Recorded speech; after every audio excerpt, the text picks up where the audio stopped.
ఆ దేవాది దేవుని మహాకృపను బట్టి మరొక సంవత్సరంలోనికి అడుగు పెట్టడానికి దేవుడు మనకు దయచేసిన ఈ సంవత్సరం అనే దయా కిరీటాన్ని బట్టి దేవునికి హృదయపూర్వకముగా అందరము కృతజ్ఞతాస్తుతులు చెల్లించి బద్దులమై ఉన్నాము.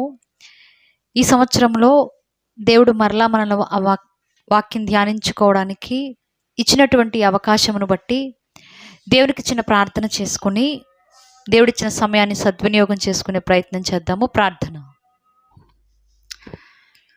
పరిశుద్ధుడు, మహాగణుడు, మహోన్నతుడైనటువంటి మా కన్న తండ్రి, మీ ఘనమైన నామమునకు, మీ పవిత్రమైనటువంటి ప్రేమకు, మీరు మా పట్ల చూపిస్తూ ఉన్నటువంటి మీ ఉచితమైన అపారమైనటువంటి కృపకు ప్రభువైన క్రీస్తు వారి పేరట మా హృదయపూర్వకమైనటువంటి కృతజ్ఞతాస్తుతులు చెల్లిస్తూ ఉన్నాము తండ్రి. దేవా, ఎందరో నాయన ఈ సంవత్సరమును చూడక కాలంలో కలిసిపోయినప్పటికీ తండ్రి, అర్హత లేని వారమైన మీ పిల్లలుగా మమ్మల్ని స్వీకరించి తండ్రి మా జీవితాలను మార్చుకోవడానికి మీరు మాకు కొంత సమయాన్ని ఇచ్చారు అని గ్రహించి మీ కొరకు ఉన్నతంగా బ్రతకడానికి మీ కృప చూపించండి దేవా. ఈ ఉదయకాల సమయంలో తండ్రి మీ మాటలను ధ్యానించుకోవడానికి మీ పాదాల సన్నిధిన మేము చేరి ఉండగా మీ సహాయముతో మమ్మల్ని నింపి మీకు మహిమకరంగా మా ఆత్మను సరిచేసుకొని మీ కొరకు బలంగా నిలబడడానికి మీ కృపను మాకు దయచేయండి. విత్తబోతున్న ప్రతి మాటను కూడా నాయన మంచి నేలను పడిన విత్తనాల వల్లే ఫలింపచేసి మీరు కోరుకున్న ఫలాలు ఇచ్చే బిడ్డలుగా మేము ఉండుటకు మీ కృపను మాకు దయచేయమని అర్థిస్తూ ఈ ఆరాధన అంతటిలోనూ సమస్త మహిమ ఘనత మీకే ఆరోపిస్తూ ప్రభువైన క్రీస్తు వారి పేరట ఈ ప్రార్థన మీకు సమర్పిస్తూ ఉన్నాను మా కన్న తండ్రి. ఆమేన్. వాక్యాన్ని వినడానికి ఆసక్తితో చేరువచ్చినటువంటి దేవుని పిల్లలైన ప్రతి ఒక్కరికి మన ప్రభువును ప్రియరక్షకుడును అయినటువంటి యేసుక్రీస్తు ప్రభు వారి పేరట నా హృదయపూర్వకమైన వందనములు తెలియజేస్తూ ఉన్నానండి. దేవుడు మనకిచ్చిన ఈ సమయంలో ఒక చిన్న విషయాన్ని మనం ఆలోచన చేసే ప్రయత్నం చేద్దాం. ప్రియులారా, ప్రతి విశ్వాసి తన జీవితంలో ఇలా ఆలోచిస్తూ ఉంటాడు. ఎలా అంటే, నా జీవితంలో దేవుని చిత్తం ఏంటి అనే ఆలోచన ప్రతి ఒక్కరికి వస్తుంది. ఏదో ఒక సందర్భంలో కానివ్వండి, ఏదో ఒక పరిస్థితిలో కానివ్వండి, మనం ఎలా ఆలోచిస్తాము అంటే, నా జీవితంలో ఇది జరగడం దేవునికి ఇష్టమేనా, నా జీవితంలో ఇది నెరవేరడం దేవుని చిత్తమేనా, ఇలా జరగడం నా దేవునికి నచ్చుతుందా అని చాలాసార్లు మనం ఆలోచిస్తూ ఉంటాం. ఇంకా మనం ఆలోచిస్తే ఇప్పటికే చాలాసార్లు ఆలోచించేసి ఉంటాం. చదువుకునే పిల్లల్లో ఈ ఆలోచన వస్తుంది. నేను ఇలా చదువుకుంటున్నాను, లేక ఇది చదవాలనుకుంటున్నాను, ఇది దేవునికి ఇష్టమేనా అని ఆలోచిస్తాం. కొన్నిసార్లు చదువు అయిపోయిన తర్వాత ఉద్యోగాలు చేసేటప్పుడు కూడా అంతే. నేను ఈ ఉద్యోగం చేయడం, లేదా నేను ఇది ఎలా వెళ్ళడం, లేదా ఈ పని చేయడం, లేదా ఈ వ్యాపారం చేయడం, ఈ పని చేయడం వల్ల దేవునికి మహిమ కలుగుతుందా, నేను ఈ పని చేయడం అనేది నా దేవునికి ఇష్టమేనా అని అలా ఆలోచిస్తూ ఉంటాం. ఇక ఉద్యోగాలు వ్యాపారాలు అయిపోయిన తర్వాత పెళ్ళి దగ్గర ఖచ్చితంగా ఆలోచిస్తాం. పలానా అమ్మాయిని వివాహం చేసుకోవాలనుకుంటున్నాను, ఇది దేవునికి ఇష్టమో కాదో, పలానా అబ్బాయిని వివాహం చేసుకోవాలని ఆశపడుతున్నాను, ఇది దేవుని చిత్తమో కాదో, అసలు నేను ఇలా చేయడం అన్నది నా దేవునికి నచ్చుతుందో లేదో, ఇలా ఆలోచిస్తూ ఉంటాం. క్రైస్తవ జీవితాల్లో ఈ ప్రశ్న ఖచ్చితంగా ఎప్పుడో ఒకప్పుడు వస్తుంది, ఏదైనా సందర్భంలో. కానీ ఒకసారి మనం ఆలోచన చేస్తే, మనల్ని పుట్టించింది దేవుడు అని మనం నమ్ముతున్నాం. మళ్ళీ మనల్ని ఏ చిత్తమో లేక ఏ ఉద్దేశమో లేకుండానే పుట్టించుంటాడా? లేదా? ప్రతి మానవుని పుట్టుక వెనక దేవునికంటూ ఒక ఉద్దేశం ఉంది. ఇప్పుడు మానవాళి పట్ల, ఒక మనిషి పట్ల దేవునికి కూడా చిత్తం లేక దేవునికి కూడా ఒక ఇష్టం ఉందా అని మనం పరిశీలన చేస్తే బైబిల్లో కొన్ని వచనాలు కనపడుతూ ఉంటాయి. ఒకసారి చూసే ప్రయత్నం చేద్దాం. ముందుగా తిమోతి గారికి రాసినటువంటి మొదటి పత్రిక, అపోస్తలుడైనటువంటి పౌలు గారు తిమోతి గారికి రాసినటువంటి మొదటి పత్రిక 2వ అధ్యాయము 4వ వచనం. 2వ అధ్యాయం 4వ వచనము. ఆయన మనుషులందరూ రక్షణ పొంది సత్యమును గూర్చిన అనుభవ జ్ఞానము కలవారై ఉండవలెనని ఇచ్చయించుచున్నాడు. చాలు. ఇక్కడ ఒక మాట రాస్తున్నాడు పౌలు గారు. ఎవరికి?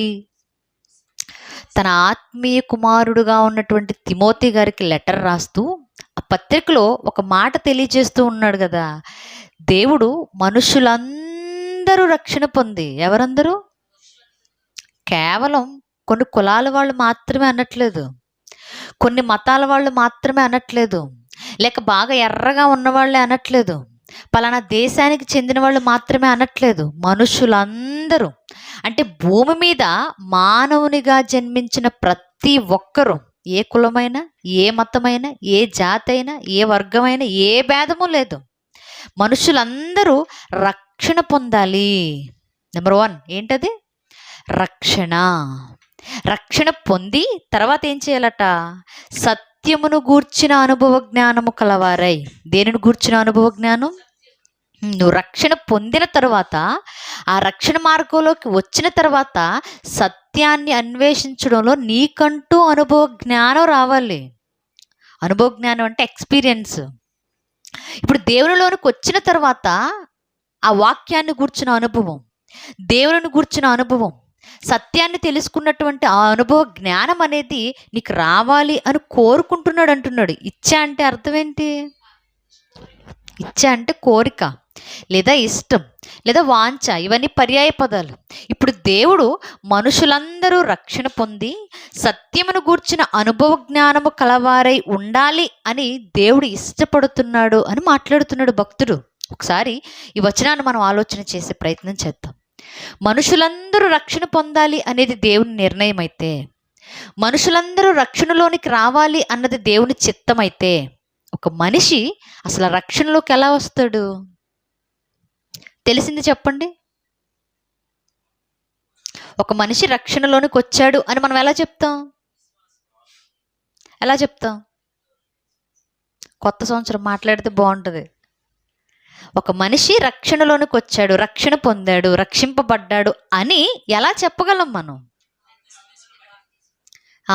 బాప్తీసం ఒకటి, ఇంకా ప్రార్థనను బట్టి ఒకటి, ఇంకా ఇంకా ఇంకంతకుమించి ముందుకెళ్ళరు అనమాట.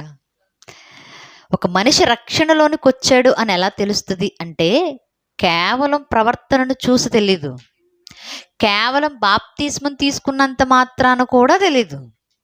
ఒక మనిషి రక్షింపబడాలి అంటే, ఒక మనిషి రక్షణలోనికి వచ్చాడు, ఇతడు రక్షింపబడ్డాడు అని 100కు 100% మనం చెప్పగలగాలి అంటే, ఆ మనిషి జీవితంలో ఇంకా కొన్ని జరగాలి. ఏం జరగాలో ఒకసారి చూద్దాం. మొదటిగా మార్కు గారు రాసిన సువార్త, మార్కు గారు రాసినటువంటి సువార్త 16వ అధ్యాయము, వచనము కూడా 16. 16వ అధ్యాయము 16వ వచనము. నమ్మి బాప్తిస్మము పొందువాడు రక్షింపబడును. చాలు. ఇప్పుడు మార్కు గారు రాస్తూ అంటున్నారు కదా, ఒక మనిషి రక్షింపబడాలి అంటే ఆ మనిషి మొట్టమొదటిగా నమ్మి బాప్తిస్మం పొందాలి. అంటే రక్షణలోనికి ఒక మనిషి అడుగు పెట్టాలి అంటే మొట్టమొదటి స్టెప్ ఏంటి? నమ్మి బాప్తిస్మం పొందడం. బాప్తిస్మం పొందడం వేరు, నమ్మి బాప్తిస్మం పొందడం వేరు. చాలామంది మా ఆవిడ మునుగుతుందండి, నేను కూడా మునుగుతానని మునిగేవాళ్ళు ఉన్నారు. మా ఆయన మునుగుతున్నారండి నీళ్ళల్లో, నేను కూడా మునుగుతానండి అని మునిగేవాళ్ళు ఉన్నారు. ఇంకా విచిత్రం ఏంటంటే, మా నాన్న మునుగుతున్నాడండి, నేను కూడా మునుగుతాను అనేవాళ్ళు కూడా ఉన్నారు. 9వ తరగతిలో నేను అలాగే మునిగా.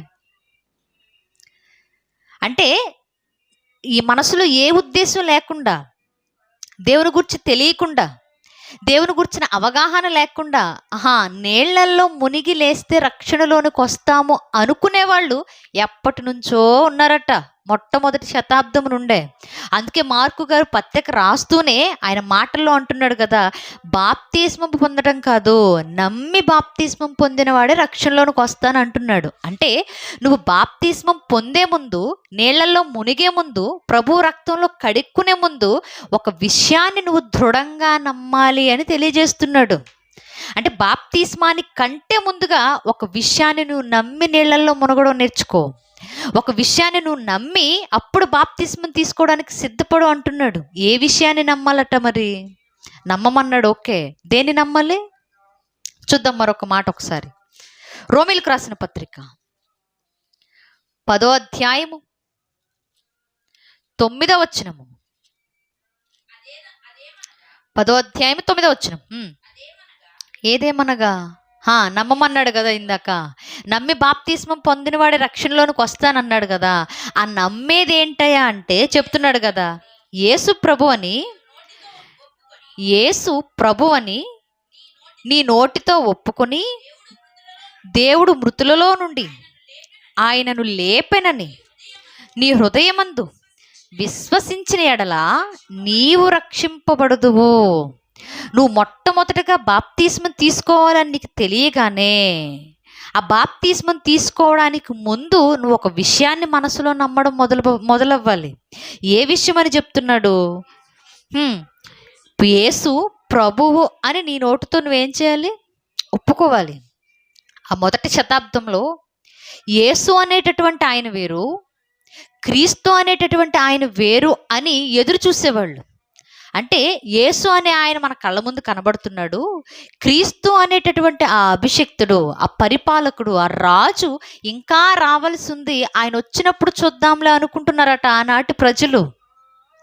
అందుకే అప్పుడు అంటున్నాడు కదా పౌలు గారు, ఈ యేసే మన కంటికి కనబడుతున్నటువంటి ఈ యేసే ప్రభువు పంపించినటువంటి ప్రభువు అని, అంటే దేవుడు పంపించినటువంటి రాజు అని, మనల్ని పరిపాలించేటటువంటి పరిపాలకుడు అని మీరు నోటితో ఒప్పుకోవాలి అంటున్నాడు. అంటే యేసు ఒక రక్షకుడు అని మన నోటితో ఒప్పుకోవాలట. యేసు ప్రభువారు మనల్ని పరిపాలించడానికి వచ్చినవాడు అని మన నోటితో మనం ఒప్పుకోవాలి. ప్రభువు నా కోసం మరణించాడు అన్న సంగతి ఈరోజు మనం నోటితో ఒప్పుకోవాలి. ప్రభువు నా పాపాల నిమిత్తమే మారును మోసుకొని శిలువ మీద వేలాడి చనిపోయాడు అన్నటువంటి విషయాన్ని ఈరోజు మనం బహిర్గతంగా నోరు తెరిచి చెప్పగలిగే స్థితిలో ఉండాలంటున్నాడు. కానీ ఈరోజు మనకి చాలా సిగ్గు, చాలా షై ఫీల్ అయిపోతాం. ఎందుకు? ఆయన పాపాల కోసం చచ్చిపోయాడు అని చెప్పాలంటే నేను పాపిని అని ఇండైరెక్ట్గా ఒప్పుకుంటున్నట్టే. ఆ మాట ఒప్పుకోవడానికి చాలా మందికి అసలు మనసు రాదు. ఏం పర్లేదు, ఒప్పుకోవాల్సిన మాటే అదే. ఆ యేసు ప్రభువు అని, నా జీవితానికి రాజు అని, ఆయన మరణం ద్వారా నేను పుట్టాను అని, ఆయన పాప క్షమాపణ ఇస్తే నేను పొందుకున్నాను అని ఈరోజు మన నోటితో మనం ఒప్పుకొని, దేవుడు మృతులలో నుండి ఆయనను లేపనని నీ హృదయమందు విశ్వసించిన ఎడలా. రెండోదేంటి? ఆ చనిపోయిన ఆయన, నా కోసం ఎవరైతే చనిపోయారో ఆయనను దేవుడు మృత సమాధిలో నుండి మరలా సజీవుడిగా లేపాడు అని నీ హృదయంలో నువ్వు నమ్మాలి. విశ్వసించడం అంటే నమ్మడం అనే అర్థం. నమ్మాలి.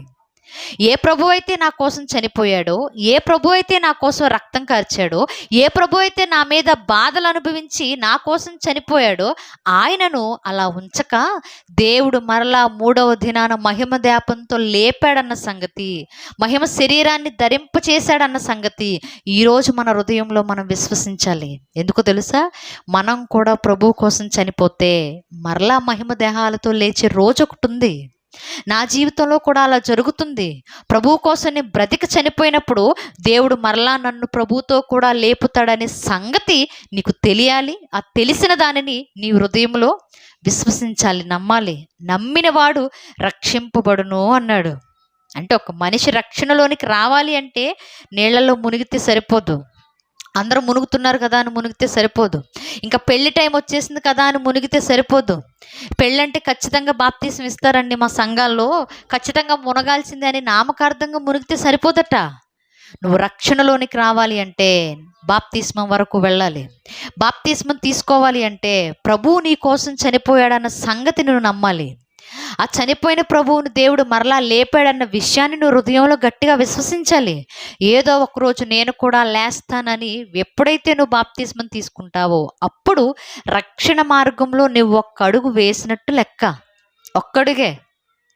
ప్రయాణం పూర్తవ్వాలి అంటే ఒక్కడుగుతో సరిపోద్దా?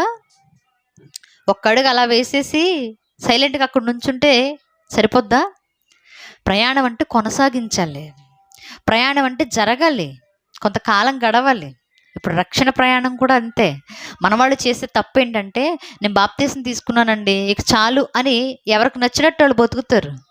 నేను బాప్తీసం తీసుకున్నానండి, ఆదివారం ఆదివారం సంఘానికి వెళ్తాను, చాలు ఇంకంతవరకు, అంతకు మించి ఇంక నేను చేయాల్సిందేం లేదు అనుకుంటారు. నేను బాప్తీసం తీసుకున్నానండి, రొట్టె ద్రాక్షరసం తీసుకుంటాను ప్రతి వారం, ఇంక చాలు అనుకుంటాం. కానీ బాప్తీసం తీసుకున్న తర్వాత నీ జీవితం అక్కడితో అయిపోద్దు. బాప్తీసం తీసుకున్నాకే మొదలవుద్ది. ఇప్పుడు బాప్తీసం తీసుకున్నాము అంటే ప్రభు కొరకు బ్రతకడానికి ఒక అర్హతను సంపాదించుకున్నాం, అంత మాత్రమే. బాప్తిస్మం తీసుకున్నాము అంటే ఆయన కోసం నిలబడడానికి అప్పుడే మొదట అడుగు వేసావు, అంతవరకే. బాప్తిస్మం తీసుకున్నామంటే ప్రభు కోసం జీవిస్తానని ఒక ప్రమాణం చేసావు, అంతవరకే. ఇప్పుడు ఎగ్జామ్ రాయాలనుకోండి, హాల్ టికెట్ తెచ్చుకుంటామా? అదేంటి? అర్హత. ఇప్పుడు పరీక్ష రాయడానికి వాళ్ళు నీకు ఇచ్చినటువంటి ఒక అర్హత మాత్రమే. హాల్ టికెట్ తెచ్చుకొని శుభ్రంగా దిండు కింద పెట్టుకొని నిద్రపోయావు అనుకోండి, పాస్ అయిపోయినట్టేనా? 100కు 100 మార్కులు వచ్చేసినట్టేనా? మరేం చేయాలి? అర్హత సంపాదించుకున్నావంటే ప్రిపేర్ అయ్యి కష్టపడి చదివి రాయాలి. రాసి చూపించిన తర్వాత కానీ నువ్వు పాస్ అయ్యావో ఫెయిల్ అయ్యావో తెలుస్తుంది. ఇప్పుడు భక్తి జీవితం కూడా అంతే. ఇప్పుడు బాప్తిస్మం తీసుకున్నావంటే ప్రభువు కోసం నేను బ్రతుకుతాను, నేను నిలబడతాను అని ఒక తీర్మానం చేసుకున్నట్లు. ఇప్పుడు తీర్మానం చేసేసుకొని ఏ పని చేయకుండా ఇంట్లో దుప్పటి ముసుగేసుకొని పడుకున్నావు అనుకోండి, పరలోకం వెళ్ళిపోతావా? ప్రయాణం ఉంది, చేయాల్సిన పనులు ఉన్నాయి. బాప్తిస్మం తీసుకున్న తర్వాత, ప్రభువుని విశ్వసించిన తర్వాత, రక్షణలోనికి వచ్చిన తర్వాత నువ్వు చేయాల్సిన ఎన్నో పనులు ఉన్నాయి. అందులో మొట్టమొదటిది ఏంటో ఒకసారి చూద్దాం. రోమీలకు రాసినటువంటి పత్రిక 10వ అధ్యాయము 12వ వచనం. యూదుడని గ్రీసు దేశస్థుడని భేదము లేదు, ఒక్క ప్రభువే అందరికీ ప్రభు అయ్యుండి తనకు ప్రార్థన చేయువారందరి ఎడల కృప చూపుటకు ఐశ్వర్యవంతుడై ఉన్నాడు. ఎందుకనగా ప్రభువు నామమును బట్టి ప్రార్థన చేయువాడెవడో వాడు రక్షింపబడును. చాలు, ఇక్కడ ఒక మాట రాస్తున్నాడు కదా ఆయన. ఏమన్నాడు? యూదుడని గ్రీసు దేశస్థుడని ఏ భేదం లేదు. అప్పట్లో మతాల భేదం ఉండేది. ఇది వీడు యూదుడురా, వీడితో మనకేంటి అనుకునేవాళ్ళు. వీడు సమరయుడు, వీళ్ళతో మాకు పని ఏంటి అనుకునేవాళ్ళు. వీళ్ళు గ్రీసు దేశానికి చెందిన వాళ్ళు, వీళ్ళతో మనకెందుకు అనుకునేవాళ్ళు. అంటే ఆ రోజు దేశాలను బట్టి, ఈరోజు మనం క్యాస్ట్ ఫీలింగ్ ఎలా అయితే చూపిస్తామో, ఈరోజు క్యాస్ట్ ఫీలింగ్, వాళ్ళు మన క్యాస్ట్ కాదు, పెద్దగా మాట్లాడుకో, వాళ్ళు మన కులస్తులు కాదు, వాళ్ళతో తిరక్కో, వాళ్ళు మన జాతికి చెందిన వాళ్ళు కాదు, లేదా మన కులానికి చెందిన వాళ్ళు కాదు, వాళ్ళతో ఏంటి నీకు అని మనం ఇప్పుడు క్యాస్ట్ ఫీలింగ్ ఎలా అయితే చూపిస్తున్నామో, ఆ రోజుల్లో కూడా ఇలాంటి ఫీలింగ్ చూపించేవాళ్ళు. సమరయులను యూదుల దగ్గరకు రానిచ్చేవాళ్ళు కాదు. అందుకే యేసుప్రభు వారు సమరయ స్త్రీతో మాట్లాడుతూ ఉన్నప్పుడు ఆవిడ అంటుంది కదా, అమ్మ దాహంగా ఉంది, నీళ్ళు ఇవ్వని అడిగితే ఆవిడ వెంటనే ఏమంది? మీరు యూదులే, మేము సమరయులము, మాతో మీకు సాంగత్యం ఏంటి? అంటే మాతో మీరు ఎలా మాట్లాడుతున్నారు, ఎలా అడుగుతున్నారు, మాతో ఎలా కుదురుద్దు మీకు అని అడుగుద్దు ఆవిడ. అంటే ఆ రోజుల్లో ఈ భేదం ఉండేది. ఇప్పుడు ఈ భేదాన్ని బేస్ చేసుకుని మాట్లాడుతున్నాడు కదా. యూదుడని కానీ గ్రీసు దేశస్థుడని కానీ భేదము లేదు, ఒక్క ప్రభువే అందరికీ ప్రభువే ఉన్నాడు. కాబట్టి తనకు ప్రార్థన చేయువారు అందరి ఎడల ఆయన కృప చూపుతాడు. ఆయన నామమును బట్టి ప్రార్థన చేయువాడెవడో వాడు రక్షింపబడును అంటున్నాడు. అంటే క్రీస్తుని ఎవరైతే రక్షకునిగా అంగీకరిస్తారో, ఆ అంగీకరించిన వారు ఆయన నామాన్ని బట్టి దేవునికి ఏం చేయాలట? ప్రార్థన చేయాలి. రక్షణలోనికి వచ్చిన తరువాత నువ్వు మొట్టమొదటిగా చేయాల్సింది ఏంటయ్యా అంటే, నీ కోసం ప్రాణం పెట్టిన ప్రభు నామంలో దేవుణ్ణి విజ్ఞాపన చేయడం మొదలుపెట్టు. నీకోసం ఎవరైతే శిలువ మీద రక్తాన్ని కార్చి చనిపోయారో ఆయన నామములో దేవుని వేడుకో. అంటే దేవునికి నీకు మధ్య ఒక మధ్యవర్తిగా ఇప్పుడు ప్రభువు నీకు కనిపించాలి. ఆయన నామాన్ని బట్టి నువ్వు ప్రార్థన చేయడం, ఆయనను మధ్యలో ఉంచుకొని నువ్వు దేవుణ్ణి అడగడం, దేవుని దగ్గర నుంచి పొందుకోవడం. ఇప్పుడు దేవుని దగ్గర నుండి నువ్వేది పొందుకోవాలి అన్నా ఖచ్చితంగా నీ కోసం ప్రాణం పెట్టినవాడు నువ్వు జ్ఞాపకం చేసుకొని ఆయన నామంలో ప్రార్థన చేయాలి అంటున్నాడు. అంటే ఒక మనిషి రక్షణలోనికి వచ్చిన తర్వాత బేస్మెంట్, పునాది ఏంటి అంటే ప్రార్థన. ఈరోజు మనం ప్రార్థనే నెగ్లెక్ట్ చేస్తాం ఎక్కువ శాతం. నిజంగా ప్రార్థన ఎంత తక్కువగా చేసుకుంటే అంత ఆరోగ్యం అనుకుంటాం మనం. కాదు, ప్రార్థన అంటే దేవునితో మనం మాట్లాడే ఒక అవకాశం. మీకు నచ్చిన వాళ్ళతో మాట్లాడే అవకాశం వచ్చిందనుకోండి, ఇంట్రెస్ట్ లేదని పక్కన పెడతావా? ఓపిక తెచ్చుకొని మరీ మాట్లాడతావా? మనకిష్టమైన వాళ్ళు ఫోన్ మోగితే తెలుస్తుంది మనకి. గంటలు, 2 గంటలు, 3 గంటలు, తెల్లవారుజాము వరకు మాట్లాడినా కానీ కొంతమందికి తీరదు. ఎందుకంటే ఇష్టం, ఆ మనిషి మీద ఇష్టం ఉంది కాబట్టి ఎంత మాట్లాడినా మాట్లాడాలనిపిస్తుంది. ఇప్పుడు ప్రార్థన కూడా అంతే. దేవునితో ఎంత మాట్లాడినా సరే ఇంకా మాట్లాడాలనిపించే ఒక ప్రక్రియే ప్రార్థన. అదే అంటున్నాడు కదా, నీ ప్రార్థనలో నువ్వేంటో దేవునికి చెప్పుకో. నీకేం కావాలో దేవుణ్ణి అడుక్కో. నీకేం కావాలో దేవుని దగ్గర నుంచి పొందుకో. నువ్వు రక్షణలోనికి వచ్చిన తర్వాత నీకు అడుగులు ఎలా వేయాలో, ఎలా ప్రవర్తించాలో, ఎలా మాట్లాడాలో, ఎలా చూడాలో, ఎలా ప్రవర్తనలో ప్రతి దాన్ని దేవునికి మహిమకరంగా ఎలా మలుచుకోవాలో అవన్నీ నువ్వు దేవునితో మాట్లాడేటప్పుడు నేర్చుకో అంటున్నాడు భక్తుడు. అందుకే రక్షణలోనికి వచ్చిన తర్వాత మొట్టమొదటి అడుగే నీ ప్రార్థనా జీవితం బలంగా ఉండాలి అన్నాడు. ప్రభు నామమును బట్టి ప్రార్థన చేయవాడెవడో వాడు రక్షింపబడును. అంటే దేవునిలోనికి వచ్చాక నీ ప్రార్థనా జీవితాన్ని పెంపొందించుకుంటూ ఉంటే, బలపడుతూ ఉంటే, నీ ఆత్మీయ జీవితంలో నువ్వు ఎదుగుతూ ఉంటే నీ ఆత్మీయ స్థితి బాగుంటుందన్నాడు. మరి ఇంకా ఏం చేయాలయ్యా అంటే, నువ్వు ఇలా బ్రతుకుతూ ఉండగా అందరూ నిన్ను మెచ్చుకుంటారు అనుకోవడం నీ పొరపాటు. నువ్వు గంట ప్రార్థన చేసావనుకోండి, నీకు బాగుంటుంది, నీ పక్కన ఉన్న వాళ్ళకి ఎలా ఉంటుంది? కొంచెం విసుగ్గా ఉంటుంది. 24 గంటలు ప్రార్థన అంటది ఈ అమ్మాయి, 24 గంటలు పాటలు పాడుకుంటూ ఉంటుంది, 24 గంటలు ఏదో ఒక బైబిల్ ముక్క చదువుకుంటూ ఉంటుంది, 24 గంటలు ఆ మైండ్లోనే ఉంటుంది అని పక్కన వాళ్ళు ఖచ్చితంగా విసుక్కుంటారు. మన కుటుంబాల్లోనే చాలామంది విసుక్కుంటారు. అంతెందుకు, ప్రభువారు చెప్తూ అన్నాడు కదా, చూద్దాం ఒకసారి. మత్తయి గారు రాసిన సువార్త 24వ అధ్యాయము 24వ అధ్యాయము 24వ అధ్యాయము 9వ వచనం. 24వ అధ్యాయం 9వ వచనం. అప్పుడు జనులు మిమ్మల్ని శ్రమల పాలు చేసి చంపెదరు. మీరు నా నామము నిమిత్తము సకల జనుల చేత ద్వేషింపబడుదురు. అనేకులు అభ్యంతరపడి ఒకరినొకడు అప్పగించి ఒకరికొకడు ద్వేషింతురు. అనేకులైన అబద్ధ ప్రవక్తలు వచ్చి పలువురిని మోసపరిచెదరు. అక్రమము విస్తరించుట చేత అనేకుల ప్రేమ చల్లారును. అంతము వరకు సహించిన వాడెవడో వాడే రక్షింపబడును. చాలు. ఏమంటున్నాడు ప్రభువారు? మీరు నా కొరకు నిలవబడ్డారు, మీరు నా కొరకు విజ్ఞాపన చేస్తున్నారు, నా కోసం బ్రతకడానికి సిద్ధపడ్డారు, నా కొరకు మీరు నిలబడ్డారు కాబట్టి మిమ్మల్ని పడగొట్టే వాళ్ళు చాలామంది వస్తారు, మిమ్మల్ని ద్వేషించే వాళ్ళు చాలామంది వస్తారు, మిమ్మల్ని తిట్టుకునే వాళ్ళు చాలామంది వస్తారు, మిమ్మల్ని అసహించుకునే వాళ్ళు చాలామంది వస్తారు, మిమ్మల్ని ద్వేషించి మీ మీద అబద్ధపు సాక్ష్యాలు చెప్పి మీ జీవితాలు పాడైపోతే బాగుండు చూడాలనుకునే వాళ్ళు చాలామంది వస్తారు. కాబట్టి మీలో ఉన్న ప్రేమ చల్లారిపోయే పరిస్థితులు వస్తాయి, మీలో ఉన్న ఓపిక నశించిపోయే పరిస్థితులు వస్తాయి. నాకే ఎందుకు ఇవన్నీ, మిగిలిన వాళ్ళందరూ బాగానే ఉన్నారు కదా, ప్రభువుని నమ్ముకొని నేను మాత్రమే ఎందుకు ఇలా బతుకుతున్నాను అనుకొని మీరు బాధపడే పరిస్థితి వస్తుంది. అలాంటప్పుడు కూడా మీరు ఏం చేయాలో తెలుసా? ఏమన్నాడు? అంతము వరకు సహించిన వాడెవడో వాడే రక్షింపబడును. నీకెన్నొచ్చినా అంతము వరకు, లాస్ట్ మినిట్ వరకు, లాస్ట్ సెకండ్ వరకు, చివరి శ్వాస ఉన్నంత వరకు నువ్వు సహించగలిగినట్లయితే నువ్వే రక్షింపబడిన వాడివి అన్నాడు. ఇది వెంటనే జరిగిపోయేదా? జీవితకాలం జరుగుతూ ఉండేదా? వెంటనే జరిగిపోయేది కాదు. అంతము వరకు అంటే ప్రభువు వచ్చేంత వరకు అయినా, నువ్వు ఈ లోకాన్ని విడిచి వెళ్ళిపోయేంత వరకు అయినా సరే, ఈ రెండిటిలో ఏది జరిగే వరకైనా నువ్వు అంతము వరకు సహిస్తూ ఉండాలి. బాధ వచ్చిందా? సహించడం నేర్చుకోవాలి. నిన్నెవరైనా తిట్టారా దేవునిలో ఎదుగుతున్నావని? సహించడం నేర్చుకోవాలి. 24 గంటలు బైబిల్ పట్టుకొని బతుకుతున్నా నిన్నెవరైనా నిందిస్తున్నారా? ఓపికగా ఉండడం నేర్చుకోవాలి. అంటే నీ జీవితంలో ప్రభువు నిమిత్తము నిన్ను ఎన్ని దూషిస్తున్నా, ఎన్ని ఇబ్బందులున్నా, ఎన్ని ఇరుకుల్లోనూ ప్రయాణం చేస్తున్నా, చివరి వరకు సహించడం నువ్వు ఎప్పుడైతే నేర్చుకుంటావో అప్పుడే నువ్వు రక్షింపబడతావు అన్నాడు. ఇది వెంటనే జరిగిపోయేదా? కాదు.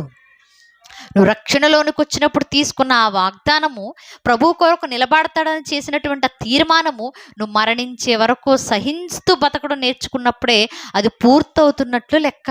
అంటే ఒక మనిషి రక్షింపబడడం అన్నది బాప్తిస్మంతో జరిగిపోయేది కాదనమాట, ప్రార్థనతో జరిగిపోయేది కాదనమాట, చనిపోయే వరకు ప్రభువులో నిలబడడం వల్ల జరిగేదన్నమాట. అందుకే అంటున్నాడు కదా, మనుషులందరూ రక్షణ పొంది సత్యమును గూర్చిన అనుభవ జ్ఞానం.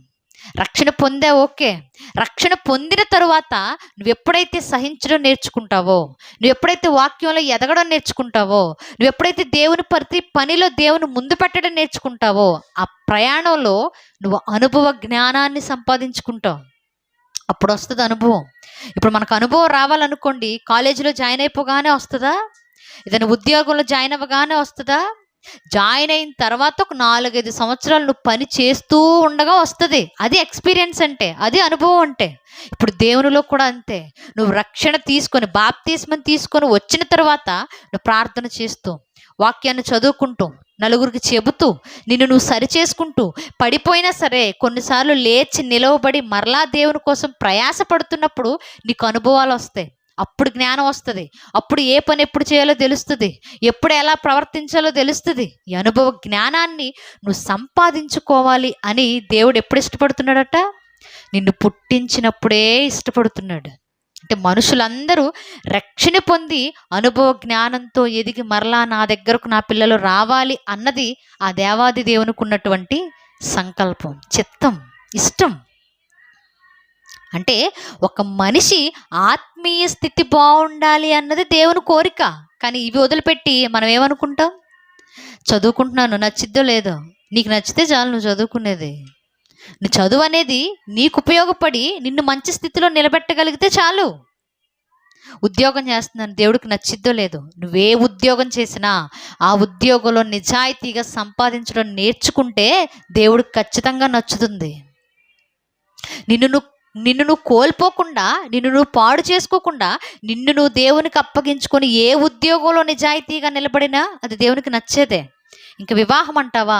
నీ వివాహ జీవితంలో ఒక వివాహం అనేది దేవుడు ఏర్పరిచినది అని నువ్వు గుర్తు చేసుకొని, ఆ వివాహ జీవితం బలంగా ఉండాలి అంటే ఎవరు నా జీవితంలోకి వస్తే ఈ బలంగా ఉంటుందో ఆ వ్యక్తి ఎలా ఉండాలో నీకు ఒక క్లారిటీ ఉంటే ఖచ్చితంగా దేవునికి అది నచ్చుతుంది. మనం ఎంతసేపు ఈ లోక సంబంధమైనవన్నీ పెట్టుకొని దేవుడికి నచ్చిద్దో లేదో అంటాం. కొన్నిసార్లు మనకు నచ్చినవి కూడా చేసేసి ఇది దేవునికి ఇష్టమే అని ఫీల్ అయిపోతుంటాం. మనకు నచ్చిందంతా మనమే చేసేసుకొని, మనకు నచ్చిందంతా మనమే చూపించేసుకొని, మనకు నచ్చినట్టుగా మనం బతికి చివరిలో ఏ ట్యాగ్ వేస్తాం తెలుసా? ఇలా ఉండడం దేవునికి ఇష్టం. అవునా? అన్నిసార్లు అలా కుదరదు. మనం ఎలా పడితే అలా బతికేసి ఇది దేవుని చిత్తం అండి అని చెప్పాలి అంటే సరిపోతుంది.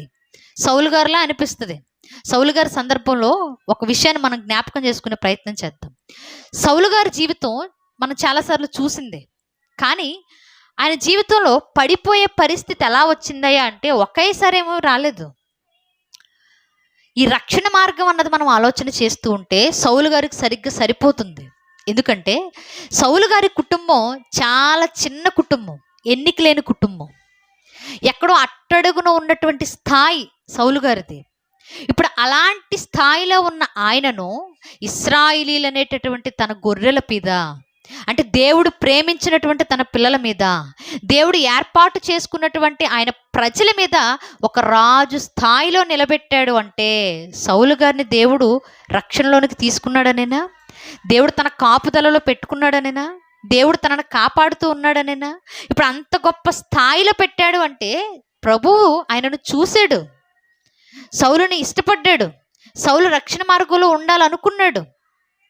ఇప్పుడు అంత గొప్ప రాజు స్థాయిలో నిలబెట్టిన తర్వాత అనుభవ జ్ఞానాన్ని సంపాదించుకునే ప్రక్రియ మొదలైపోయింది ఇప్పుడు సౌలు జీవితంలో. ఇప్పుడు సౌలు దేవునికి దగ్గరగా బ్రతుకుతూ ఉన్న క్రమంలో అనుభవ జ్ఞానాన్ని నేర్చుకోవాలి. ఇప్పుడు సౌలు బ్రతుకుతూ ఉండగా రాజుగా పట్టాభిషిక్తుడు అయిన తర్వాత ఇశ్రాయేలీయులను పరిపాలిస్తూ దేవునికి చెప్పిన పనులన్నీ చేయడం మొదలుపెట్టాడు. చేస్తూ ఉండగా దేవుడు ఒక పని అప్పగించాడు కదా సౌలుకి. సౌలు, నువ్వు చేయాల్సిన పని ఏంటో తెలుసా? ఏంటయ్యా అంటే అప్పుడు సమూయేలును పంపించి సమూయేలుతో మాట్లాడించి చెప్తాడు. ఏమని చూద్దాం ఒకసారి. సమూయేలు గ్రంథము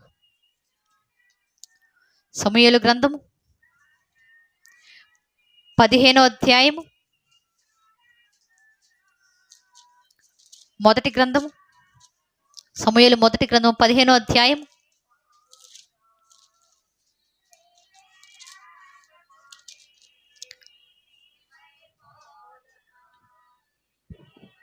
2వ వచనం. సైన్యములకు అధిపతియగు యెహోవా సెలవిచ్చినదేమనగా, అమాలేకీలు ఇశ్రాయేలీయులకు చేసినది నాకు జ్ఞాపకమే.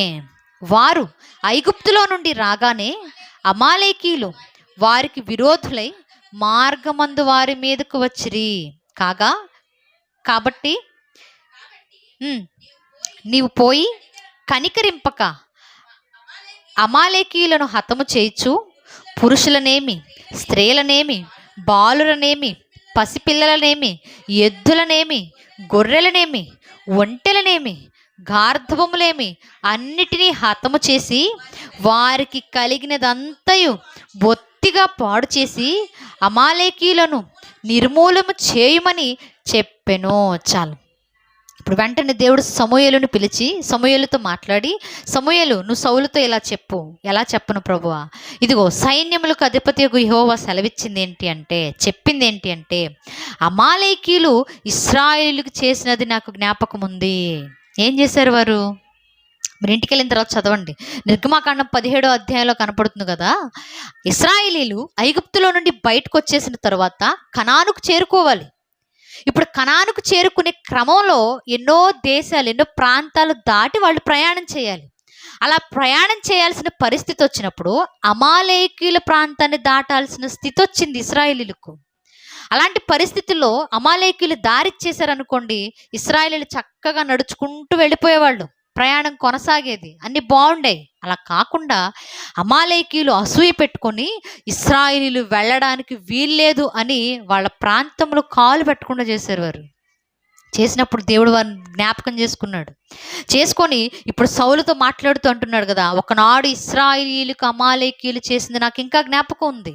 ఇప్పుడు నువ్వు వాళ్ళ మీద పగ తీర్చుకునే సమయం వచ్చింది కాబట్టి అమాలేకీయులతో నువ్వు యుద్ధం చేసి పిల్లలు, పసివాళ్ళు, ముసలివాళ్ళు, పెద్దవాళ్ళు, చిన్నవాళ్ళు ఏమి చూడకుండా పశువులతో సహా వాళ్ళెంత ఆస్తిపరులైనా సరే, గొర్రెలు, ఎద్దులు, మేకలు, ఒంటెలు ఇవన్నీ ఏమున్నా సరే వాటన్నిటినీ నువ్వు బొత్తిగా పాడు చేసి వాటన్నిటిని నాశనం చేసి మొత్తం సంహరించేసే అన్నాడు.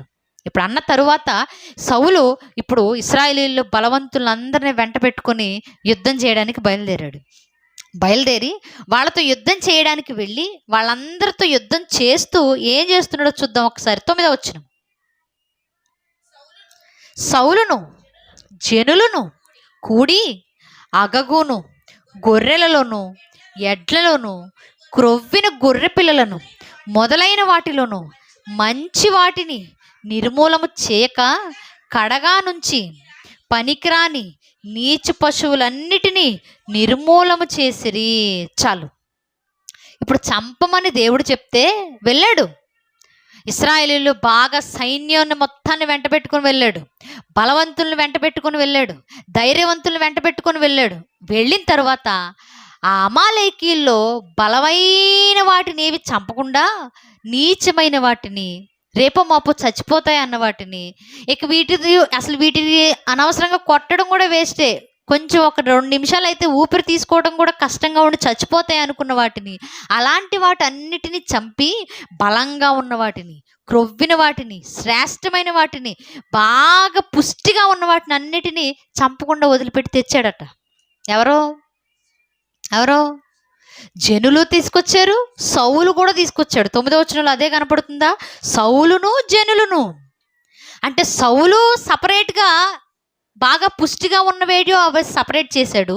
జనులు కూడా రాజు చేస్తుంటే చూసి, ఆహా రాజుగారు ఇవన్నీ పక్కకి నెట్టేస్తున్నారు కాబట్టి చంపకుండా మనం కూడా ఏదో ఒకటి చేయాలన్నమాట అని పుష్టిగా ఉన్న వాటన్నిటినీ పక్కకు నెట్టేసి బాలేని వాటన్నిటిని పశువుల్ని చంపేశారట. ఈ పుష్టిగా ఉన్న వాటన్నిటిని ఏం చేశారు, కష్టపడి యెరూషలేము దాకా తీసుకొచ్చిన తర్వాత సౌలు సమూయేలును ఎదుర్కోగానే వెంటనే అంటున్నాడట సౌలు, అంటే గెలిచామనేటటువంటి ఆ విజయోత్సాహం, అందరిని చంపేశామనేటటువంటి ఆ ఆనందంతో సమూయేలు దగ్గరకు వచ్చి మాట్లాడుతూ అంటున్నాడు కదా. 12వ వచనం. సమూయేలు లేచి సౌలును ఎదుర్కొనుటకు పోగా సౌలు కర్మేలునకు వచ్చి అక్కడ జయసూచకమైన శిలను నిలిపి తిరిగి గిల్గాలునకు పోయినన్ను సమాచారము వినెను. తరువాత అతడు సౌలు నొద్దకు రాగా, సౌలు, యెహోవా వలన నీకు ఆశీర్వాదము కలుగును గాక, యెహోవా ఆజ్ఞను నేను నెరవేర్చితిననగా. ఏమంటున్నాడు? అప్పటికి వచ్చేసాడట. వచ్చి కర్మేలు పర్వతం ఉందే, మనం మాట్లాడుకుంటాం ఏలియా గారి సందర్భంలో. ఆ కర్మేలు పర్వతం దగ్గర విజయోత్సాహంగా ఒక శిలను నిలిపాడు. అంటే మేము గెలిచాము, దేవుడు మమ్మల్ని గెలిపించాడు, అమాలేకుల మీద మేము విజయాన్ని సాధించాము అని దానికి గుర్తుగా ఆ పర్వతం మీద ఒక శిలను నిలవబెట్టి ఆ శిలను అందరూ చూసేలాగా చేశాడట. అంటే మేము గెలిచామనే ఒక విషయాన్ని ప్రపంచానికి తెలియజేస్తున్నాడు సౌలు. ఇప్పుడు తెలియచేసిన తర్వాత సమూయేలును ఎదుర్కోవడానికి వచ్చి సమూయేలును చూసి అంటున్నాడంట, యెహోవా ఆశీర్వదింపబడునుగా, యెహోవా నిన్ను ఆశీర్వదించునుగాక అని, దేవుడు నాకు అప్పగించిన పనిని నేను నెరవేర్చాను అని మాట్లాడుతున్నాడు. ఆ మాటేనా అన్నాడు? దేవుడు నాకు ఇచ్చినటువంటి పనిని నేను నెరవేర్చాను, సంపూర్తి చేశాను అన్నాడు. అనగానే సమూయేలు నోరు తెరిచి మాట్లాడాడు కదా, చూద్దాం. సమూయేలు, అలాగైతే నాకు వినబడుచున్న గొర్రెల అరుపులను ఎడ్ల రంకెలను ఎక్కడివని అడిగాను. ఏమన్నాడు? అంత పూర్తి చేసేసావా? చేసేసానయ్యా. దేవుడు చెప్పిందంతా చేసావా? చేశాను. దేవుడు ఏది చెప్పాడో అదే చేసావా? అదే చేశాను. సరే, మరి నాకు వినబడుతున్నాయే ఎడ్ల అరుపులు, ఎద్దుల రంకెలు, గుర్రాల శబ్దాలు వినబడుతున్నాయే, మరి అవన్నీ ఎక్కడి? అన్నీ నాశనం చేయమని కదా దేవుడు చెప్పాడు. మరి నాశనం చేయమని చెప్పినప్పుడు మరి నా వెనక వినబడే శబ్దాలు ఎక్కడివి? అక్కడి నుంచి తీసుకొచ్చినవే కదా. మరి నువ్వు ఇంకెక్కడ దేవుని పని పూర్తి చేసావని అడిగాడు. అడగగానే సౌలు మాట్లాడుతూ అంటున్నాడు కదా, అందుకు సౌలు, అమాలేకీయుల యొద్ద నుండి జనులు వీటిని తీసుకొని వచ్చిరి. ఎవరు తీసుకొచ్చారు? జనులు తీసుకొచ్చారు, నాకు సంబంధం లేదన్నాడు.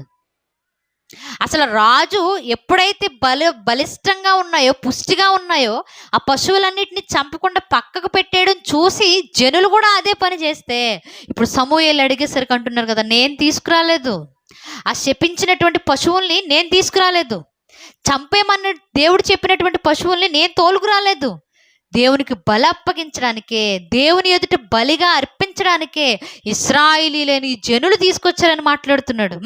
జనులు వీటుకొని తీసుకొని వచ్చిరి. నీ దేవుడైన యెహోవాకు బలులను అర్పించుటకు జనులు గొర్రెలలోను ఎడ్లలోను మంచి వాటిని ఉండనిచ్చిరి, మిగిలిన వాటిని అన్నిటినీ మేము నిర్మూలము చేసితమనగా. ఏమంటున్నాడు?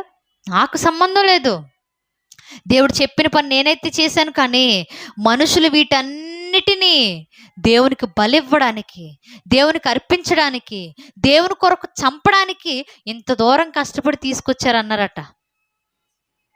అప్పుడు వెంటనే సమూయేలు అంటాడు కదా, ఇక నువ్వు రాజుగా ఉండడానికి అర్హత నీకు లేదు. ఎందుకు? దేవుడు చెప్పిన పని సరిగా చేయలేదు నువ్వు. దేవుడు అమాలేకులను నాశనం చేయడం నాకు ఇష్టం, నువ్వు వెళ్ళని నిన్ను పంపిస్తే నువ్వేమో నీకిష్టం వచ్చిన వాటిని అన్నిటిని పక్కన పెట్టుకొని మిగతా వాటిని అన్నిటిని చంపేసి ఇప్పుడు జనులు తీసుకొచ్చారని మాట్లాడుతున్నావు. అది కూడా దేవునికి బలి ఇవ్వడానికి తీసుకొచ్చారని మాట్లాడుతున్నావే. అస్సలు వద్దు, ఇంక నువ్వు రాజుగా ఉండడానికి నీకు అర్హత లేదు. దేవుడు చెప్పిన పని చేయకపోగా దేవుని పిల్లల మీద నువ్వు నేరాన్ని మోపేటటువంటి పరిస్థితిలో నువ్వు ఉన్నావు కాబట్టి, ఇక ఆ పిల్లల మీద నువ్వు ఏలుబడి చేయడానికి, ఆ పిల్లల మీద నువ్వు నిలబడడానికి, ఆ పిల్లల మీద నువ్వు రాజుగా చలామణి చేయడానికి ఇక నువ్వు సరిపోవు సౌలుకి దిగిపో అన్నాడు. అందుకే కిందకు వచ్చేటప్పటికి అంటాడు కదా సమూయేలు గారు, చూద్దాం ఒకసారి చివరిగా 21వ వచనం. అయితే గిల్గాలులో నీ దేవుడైన యెహోవాకు బలి అర్పించుటకై జనులు శపితములకు గొర్రెలలోను ఎడ్లలోను ముఖ్యమైన వాటిని తీసుకొని వచ్చిరని సమూయేలుతో చెప్పెను. అందుకు సమూయేలు తాను సెలవిచ్చిన ఆజ్ఞను ఒకడు గైకొనుట వలన యెహోవా సంతోషించినట్లు ఒకడు దహన బలులను అర్పించుట వలన ఆయన సంతోషించున. ఆలోచించుము, బలులు అర్పించుట కంటే ఆజ్ఞను గైకొనుటయు, పొట్టేళ్ల కొవ్వు అర్పించుట కంటే మాట వినుటయు శ్రేష్టము. ఏమన్నాడు? దేవునికే బలి ఇవ్వడానికి తీసుకొచ్చాను, నువ్వు వంకలు చెప్పుకో. బలివ్వడం వల్ల కాదు దేవుడు సంతోషించేది. ఒక మనిషి దేవుని మాట వినడం వలన మాత్రమే దేవుడు సంతోషిస్తాడు. బలర్పించడం కంటే, కొవ్వు అర్పించడం కంటే, నైవేద్యం అర్పించడం కంటే దేవుని మాట విని మాట ప్రకారంగా నడుచుకున్నప్పుడే దేవునికి నిజంగా సంతోషం కలుగుతుందన్నాడు. ఈరోజు మనం కూడా ఇట్లాగే చేస్తాం. మన జీవితాల్లో మనకు నచ్చిందంతా చేసుకుంటూ పోతాం. మనకు నచ్చినట్లుగా అన్నీ అయిపోతాయి. మనకు నచ్చినట్లుగానే మన బ్రతుకులు ఉంటాయి. మనకు నచ్చిన పనులే మన జీవితంలో జరుగుతూ ఉంటాయి. మనకు నచ్చిందంతా చేసి చివరిలో ఏమంటాము? ఇది దేవునికి ఇష్టం, దేవుడికి నచ్చింది, ఇది దేవుడు ఒప్పుకుంటాడు, దీన్ని దేవుడు ఇష్టపడుతున్నాడు, దీన్ని దేవుడికి ఓకే అన్నాడు కాబట్టే నా జీవితంలో చేసేస్తున్నానని మాట్లాడతావు. అప్పుడు అంటాడు కదా దేవుడు కూడా, నువ్వు కూడా నాకు కుమారుడుగా ఉండడానికి సరిపోవు, నువ్వు కూడా నాకు కుమార్తెగా ఉండడానికి సరిపోవు. నేను చెప్పింది చేస్తే నేను సంతోషంగా ఉంటాను తప్ప నీకు నచ్చింది చేసి నేను సంతోషంగా ఉంటాను అనుకోవడం నీ అమాయకత్వం అన్నాడు. ఈరోజు మనం రక్షణలోకి వచ్చాము అంటే, సౌలు కూడా వచ్చాడు, దేవుడు ఎంపిక చేసుకున్నాడు అంటే రక్షణలోనికి వచ్చినట్లే. దేవునితో ఒక సహవాసాన్ని కలిగి ఉన్నాడు అంటే రక్షణలో బ్రతుకుతున్నట్లే. అనుభవ జ్ఞానాన్ని సంపాదించుకునేటటువంటి క్రమంలోనే తన ఇష్టాన్ని నెరవేర్చుకొని ఇది దేవునికి నచ్చుతుంది, ఇది దేవుడి కోసమే చేశాను అన్నాడు. మనం మనుషుల దగ్గర చెప్తాం ఇలాంటి వంకలు. ఎవరన్నా సీరియస్గా అరే ఆ పని చేయొద్దన్నా నువ్వు ఎందుకు చేసేవారు అన్నాడు అనుకో, వెంటనే ఏమంటావు? అది నీకోసమే. అరే అది తీసుకురావద్దన్నాను, అది కొనొద్దన్నాను, నువ్వు ఎందుకు కొన్నావు అనగానే అది నీకోసమే కొన్నాను, నీకోసమే తెచ్చాను, నీకోసమే ఉంచాను, నీకోసమే అనగానే ఆ నీకోసమే అనగానే మనిషి కూలైపోతాడు. దేవుడు అలా అయిపోడు.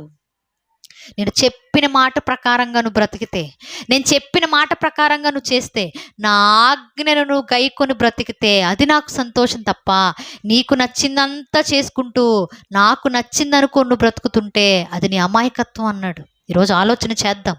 రక్షణలో మనం ఉన్నాము అంటే అనుభవ జ్ఞానాన్ని సంపాదించుకునే క్రమంలో దేవుడు నిజంగా నా నుంచి ఏది ఇష్టపడుతున్నాడో నాకు తెలుస్తుంది. దేవుడు నిజంగా నా జీవితంలో ఏది కావాలనుకుంటున్నాడో నాకు అర్థమవుతుంది. అది మాత్రమే చేయాలి తప్ప మన జీవితంలో మనకు నచ్చినవన్నీ చేసుకుంటూ పోయి ఇది దేవునికి నచ్చుతుంది, ఇది దేవుని చిత్తం అనుకుంటే ఈరోజు పరలోకాన్ని మనం పోగొట్టుకునే స్థితిలో ఉన్నట్లే. కాబట్టి ఆలోచన చేద్దాం. మన జీవితంలో ఏది జరిగినా అది దేవునికి ఇష్టపూర్తిగా జరుగుతుంది అనుకునే మనస్తత్వం కాదు. నా జీవితం దేవుడికి ఎలా నచ్చితే అలా నడవడానికి నా మనస్సును నేను సిద్ధపరచుకోవాలనే మనస్తత్వం రావడానికి ఆలోచన చేద్దాం. తల వంచండి, చిన్న ప్రార్థన చేసుకుందాం. పరిశుద్ధుడు, మహాగణుడు, సర్వోన్నతుడైన మా కన్న తండ్రి దేవా, ఈ ఉదయకాల సమయంలో నాయనా మీరు మా పట్ల ఎలాంటి ఇష్టాన్ని కలిగి ఉన్నారు మేము నేర్చుకోవడానికి మీరు ఇచ్చినటువంటి చక్కని అవకాశమును బట్టి మీకు కృతజ్ఞతాస్తుతులు చెల్లిస్తూ ఉన్నాము తండ్రి. నిజమైన ఆయన మా ప్రతి పరిస్థితిలోనూ మీరు మా పట్ల ఏ ఇష్టాన్ని కలిగి ఉన్నారనే ఒక ప్రశ్న అయితే మేము వేయగలుగుతున్నాము. కానీ తండ్రి మా జీవితంలో మా ఇష్టాలనే మేము నెరవేర్చుకుంటూ మీరు దీనిని ఇష్టపడుతున్నారు అనే భ్రమలో బ్రతుకుతూ ఉన్నాము తండ్రి. మమ్మల్ని క్షమించండి. మా జీవితంలో నాయన మీ చిత్తమే సిద్ధించేటటువంటి పరిస్థితిని కల్పించండి. దానికి అంగీకరించే మనసులను మాకు దయచేయండి తండ్రి. అనుభవ జ్ఞానాన్ని సంపాదించుకునేటటువంటి క్రమంలో మీ ప్రతి ఇష్టాన్ని నాయనా మేము నెరవేర్చగలిగే స్థితిలో మమ్మల్ని ఉంచండి. ఈ మాటలు విన్న మేమందరము తండ్రి మీరు మా పట్ల ఏదైతే ఆశపడుతూ ఉన్నారో వాటన్నిటినీ జరిగించేటటువంటి మనసులను మాకు దయచేయండి. ప్రతి విషయంలోనూ నాయన మీరే ముందుండి మమ్మల్ని నడిపించమని వేడుకుంటూ సమస్త మహిమ ఘనత మీకే ఆరోపిస్తూ ప్రభువైన క్రీస్తు వారి పేరట ఈ ప్రార్థన మీకు సమర్పిస్తూ ఉన్నాను మా కన్న తండ్రి.